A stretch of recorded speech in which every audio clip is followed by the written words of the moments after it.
Hey there YouTube! I've been getting a lot of requests of late to review this guy, and one of the more recent came from my lover, and since I lack the capacity or the inclination to refuse him anything, here is my review of what is easily one of my most favourite Transformers of any line ever. Definitely very high in my top 10.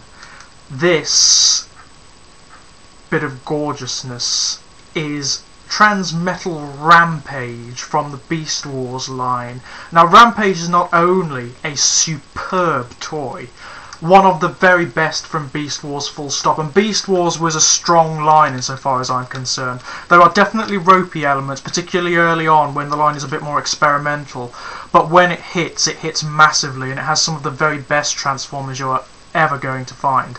But Rampage is also one of the best characters, one of the most complex and interesting characters you will find in any Transformers continuity. He began life as an experiment by the Maximals, the self-proclaimed good guys, and this is the first instance in any Transformers line really where you see some evidence of the self-proclaimed good guys not being quite as white as they like to paint themselves. Rampage was the product of what seems to be a military experiment to replicate the spark of the Decepticon Starscream. Starscream is interesting in that he has an indestructible spark. Most Transformers, when their shells, their superstructures are destroyed, their sparks go into the Matrix and are absorbed. The same is not true of Starscream. When his superstructure is destroyed, the spark actually floats about and is independent, and it can actually possess other Transformers, as we see in Gen 1 cartoon episodes such as The Ghost of Starscream, and there's another one as well involving Unicron and Trypticon and Cyclonus, and it's a bloody awful episode. Rampage is the result of an experiment, a sort of Frankensteinian experiment to replicate that technology in a Maximal, and it succeeds, and also fails quite miserably. It succeeds in the sense that, yes, Rampage's spark is all but indestructible. As is his superstructure, it gives him the ability to heal almost any damage and to repair himself from all but the most crippling wounds. In fact, in several instances we see him completely blown apart in Beast Wars and he still manages to repair himself. Unfortunately, the experiment also brings about certain characteristics that are reminiscent of Starscream. For one thing, in the words of Optimus Primal, he is hopelessly treacherous. Rampage has no concept of loyalty or of purpose. His only desire is the infliction of pain and suffering, just as he suffers constantly. He is acutely aware of his status as the byproduct of an experiment. And it seems to have induced this sense of nihilism in him, where he doesn't care about anything.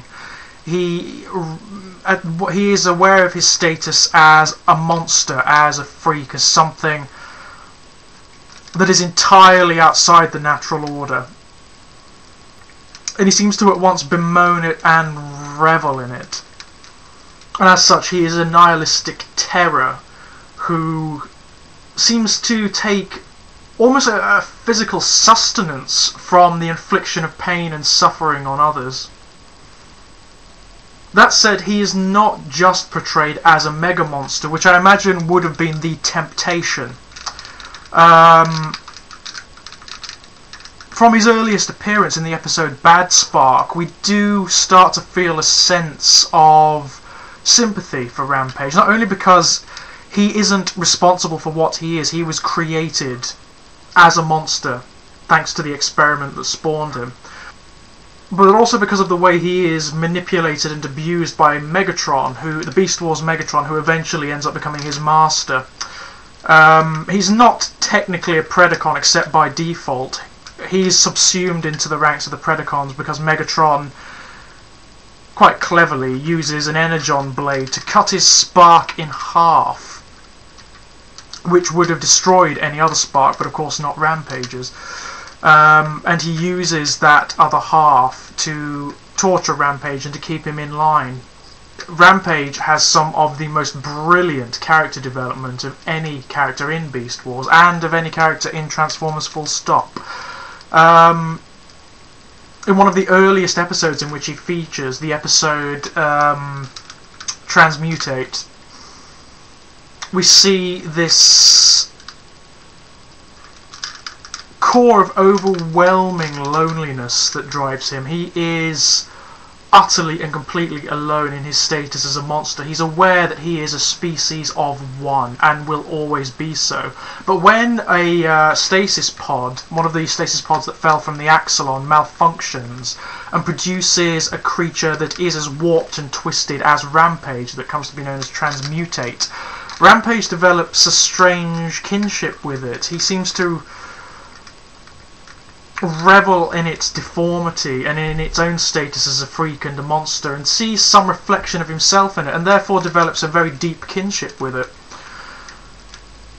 And the final scene of that episode, in which Transmutate is destroyed and Rampage is mourning, is one of my favourite from any Beast Wars episode. He also, quite interestingly, gets quite a bit of character development in Season 3, when a couple of episodes actually focus on his relationship with the Maximal Depth Charge. And that's the first time we really see Rampage, if you'll excuse the expression, I know he's a crab and it's a terrible pun, and I don't mean it, it's completely unintentional, comes out of his shell a little bit. We see him shrugging off the nihilism and the despair that seems to fuel him when Depth Charge shows up, as he regards Depth Charge as his playmate. Depth Charge absolutely loathes Rampage with a passion. Rampage was incarcerated on a colony, a maximal colony that Depth Charge was responsible for the security detail of, and Rampage escaped and decimated the colony and killed everyone on board, including several of Depth Charge's friends. And as a result, Depth Charge has been chasing him across time and space for a very, very, very, very long time. Rampage, however, doesn't seem to regard Depth Charge as an enemy as such. He actually seems to quite like him. He refers to him constantly as his old playmate. And it's in those episodes that we see Rampage at his most demonic, at his most cruel, and also his most gleeful.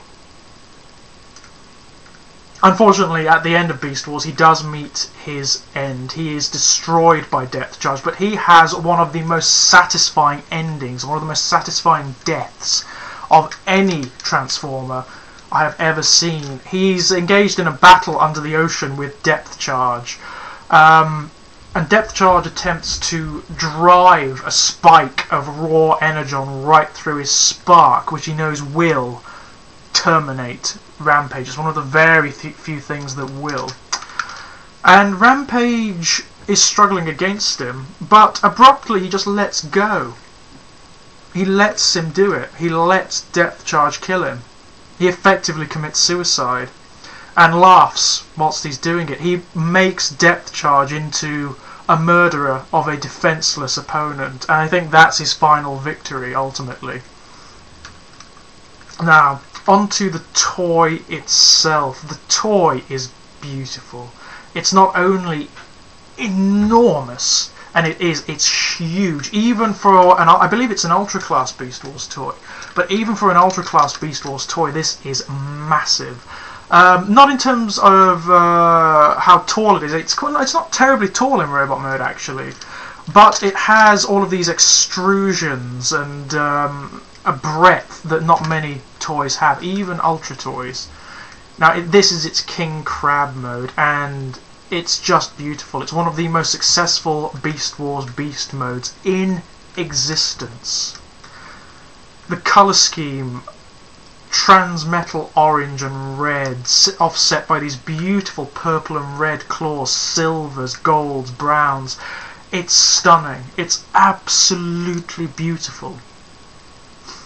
I mean, you consider the amount of detail, the raw detail they've packed into the damn thing.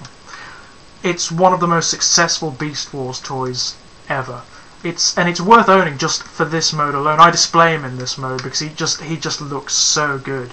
Now, as for playability, his articulation is precisely what you'd expect from a Beast Wars toy of this era, in that he has more than many Transformers that are produced today. He's just rife with it. And not only that, although he does have ball joints on his legs, obviously, he has lovely ratcheted joints in his claws, which is very, very nice. And for a Beast Wars toy, he's also very durable. He's not gonna break in this mode. The only really fragile bits in this mode are his antennae, which will also move. This is Rampage in his Beast mode, and it is beautiful.